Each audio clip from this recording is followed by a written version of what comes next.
16 days to save the country from the mad left. That's the focus. That's the fight. And let's get into it. No sooks, no lefties. Prime Minister in a couple of minutes' time. Megan Kelly to finish us up before Nigel Farage, my apologies, before Piers Morgan. But right now, let's get into it with Senator Matt Canavan, of course, from Queensland, and none other than Michael Kroger on the ground in Victoria. Lads, Albo couldn't have had a worse day, but it doesn't surprise us. But again, Michael, we keep being told after his first week that one more mistake and that would do it. And the media is now saying one more mistake and that will do it. This bloke is blowing up his own chances every day, and people can see it, and they've already made their mind up. So, mate, what is happening now is it's now embarrassing to say you're voting Labor. We've gone from Stephen Conroy's wonderful phrase that in the first mistake was just a bit untidy. He's made so many stuff-ups that you've just run. It's now embarrassing to say I'm voting for Anthony Albanese, which when you get to that disastrous point in a campaign and your leader is that horrible, that terrible, it affects the morale of candidates, everybody. They tried to shield him, as you pointed out, with that group behind him, and Jason Clare's done a wonderful job. Albo can supplement it and all that rubbish. This guy's a dud. He doesn't know anything about the policies. You can imagine the world leaders around the country looking at the Australian election, the ambassadors writing back to their country saying the bloke that might win is a complete dud. But there is some good news, mate. He's been in Parliament 26 years. He's earned an average of a couple of $100,000 a year. The taxpayers and those employers out there, you could have employed Albo for the last 26 years and paid him over $5 million. And what you've got is an actor. You've got a Robert Redford from The Candidate. You've got a bloke who is just acting with polybabble. And thank goodness that there are some journalists, mainly Sky journalists, should I point out, who have the courage to ask the second and third and fourth follow-up questions, started by Jonathan Lee in 2019, as we all know, with Shorten and the cost of his climate change policy. So Albo can't get away. But what a disgrace that this man has been saying the NDIS is the principal social cause and history of the ALP. It's putting people front and centre. He's absolutely clueless. He makes that DA's kid look like a rock star. It's a disgrace, and they would have been better with Bill.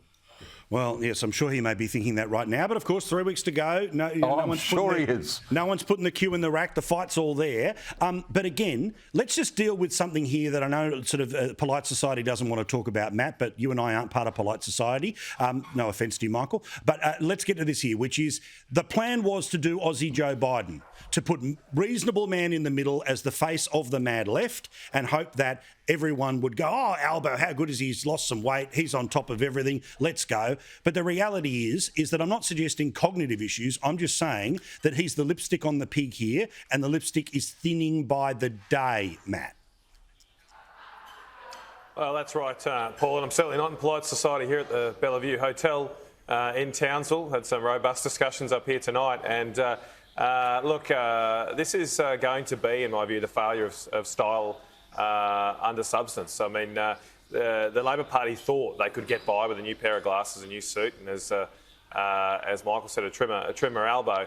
But really, actually, you need to be able to, as a leader, first of all, be able to describe your own policies. Second of all, be able to advocate for them, and actually know something fundamentally about the Australian economy. I mean, if you can't handle the Canberra Press Gallery, you're not going to be able to handle the Canberra bureaucracy. If you can't handle the Canberra Press Gallery, you're certainly not going to be able to handle Xi Jinping and other world leaders that would like to do us harm. This guy is not ready to be Prime Minister of this country. And let's keep in mind, this is a press gallery that's not exactly anti the Labor Party. I'll give them their credit. Absolutely. They are doing their job as the fourth estate, but they don't normally give our side a hurrah's run, that's for sure. And I think that in some respect, that's why Albo's been found out here, because he hasn't been put through his paces. He hasn't been training hard in the lead up to the grand final, and he's dropping lots of balls. And I don't think that's something we can risk right now with the uncertainty we've got around the world. Well, correct. I mean, how many mistakes is enough? And they're not mistakes. They're absolute insights into lack of preparation, lack of understanding, and lack of judgment. That matters in terms of running a country. Can we talk today about the debate between... Mate, you know what? No, go, Michael. Mate, I was just going to say, I think I hate to say this, mate, and be personal, but to be honest, he's too dumb to be Prime Minister. I mean, you've got to have... No, I'm sorry. You've got to have a certain level of intelligence, of capacity, I don't think it's just that, though, Michael. Everyone in the Labor Party... No. I think he's smart. He's just lazy. He's not getting across the policies. This bloke's... Yeah, he's not doing the job. I think he's too dumb. Yeah. I mean... This is not a game on the job learning. This bloke's too dumb. And I saw last Sunday, Paul, at the launch. There's Paul Keating sitting there at the launch, and Keating's sitting there. You know what he's thinking? He's thinking, who are all these no-hopers? Who is this group of people surrounding me? These B graders. They bring me out to give a bit of polish, and they stick me next to Kevin Rudd, for goodness sake. Where's Hawkey when you need him? You know, that's what Keating's thinking. He's thinking, I'm surrounded by absolute B graders here. Well, mate, and that was true. And what does it tell us? When Gillard wouldn't even show her face, send a video or send a tweet in support. She knows these people. She knows plenty of them were wielding the knife, chief amongst them, despite his tears, Albo way back when, because who got a promotion out of all of it, despite his fighting Tory stuff? None other than Each Way. Once more, can we just watch what I think is even more ridiculous today than his fumbling of the information, which was literally on live TV being handed the notes and trying to find them to read. This is embarrassing. Who would vote for this? In your speech later on today, you'll talk about the legacy of Labor leaders. One of those legacies is the NDIS. Yesterday, you talked about Labor's 6-point plan. What are the 6 points?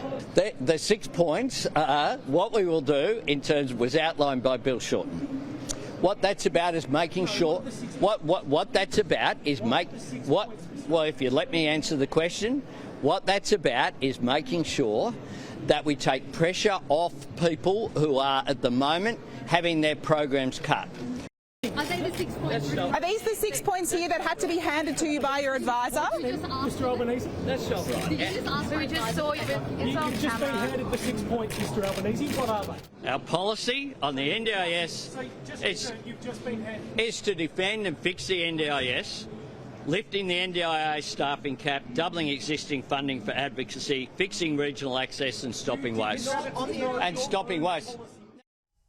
Honestly, that's embarrassing. It is genuinely embarrassing, but Australia, this bloke thinks he's going to be able to sail through. If you're thinking about protest votes, it rewards this bloke, which brings us to the debate that happened today in Kooyong. Now, let's talk here about Monique Ryan, who I'm sure is a lovely person, rah-rah. But the passive-aggressive style that she brought to the debate today might be a reason why, as soon as the debate was over, she ran out a side door and didn't shake a single hand of anyone who was actually at the debate. But this is a man who votes with Barnaby Joyce every time against what is essentially our national interest. And she said she had none. She said, in fact... And the honest response is that I had a job that I loved and that I was very, very good at. It's not unreasonable to tell the local community... This government has done nothing good for us in the last 9 years. So when she was asked about tax, you would think that the people of the cashed-up parts of Kooyong would have a slight ear to all of this. Imagine hiring this person to be your local MP. It's not my job as an independent to come up with a fully fledged idea for tax reform for this country. What we don't want is band-aid payments given to us with a budget, but with an election, you know, very, very looming. And what we don't want is short-term solutions like the low and middle income, the cuts to low and middle income tax earners who now don't know what's going to happen with them, with their taxes in the next 6 to 12 months. This is what happened when all you've been doing is going to dinner parties and everyone agrees with you. And what about climate? Bugger the cost.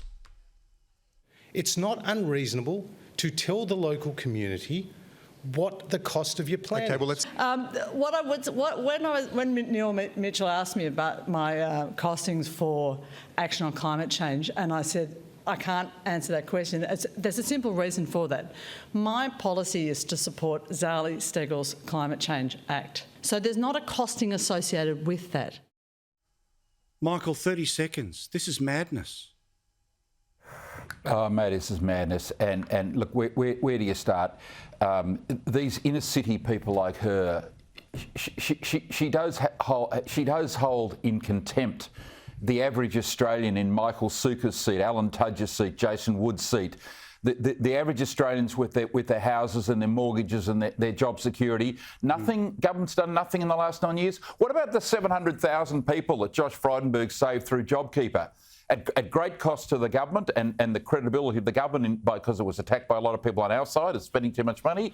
He put people first. But when you're in a rock solid job and you've got not much of a mortgage and you've got plenty of income, you don't worry about all those bogans out there, in Voterland.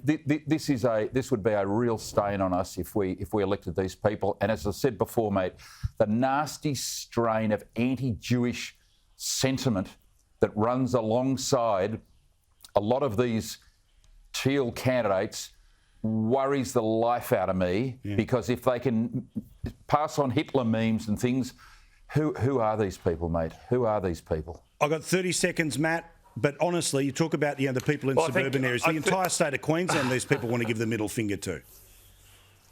Well, I think Anthony Albanese would be very happy with that performance, but because Monique Ryan's about the only person less prepared for the details than he is, he probably looks good next to her. But the fact that she can't put a cost here, it just shows this complete dismissal of the impact of her policies on people where I am here tonight in North Queensland. Her policies would cause people to lose their job. Her policies would cause people to lose their homes. Her policies would see families break up. And so what is her response to that? And why hasn't she decided to measure that and weigh that up against what she thinks, or how many bushfires would be avoided by us cutting emissions by 60%? I think the answer is zero. But this is where people with a lot of money don't seem to understand the impact of their choices, their 15-second statements on people's real lives, who do it tough every week just to balance the budget and pay their mortgage. Bloody oath. Thank you, lads. Do appreciate it. That's why your vote in the suburbs can help buffer against the idiocy that's happening in the cities. Your vote has never been more powerful. Stop the mad left, which includes the Simon Says fake independence.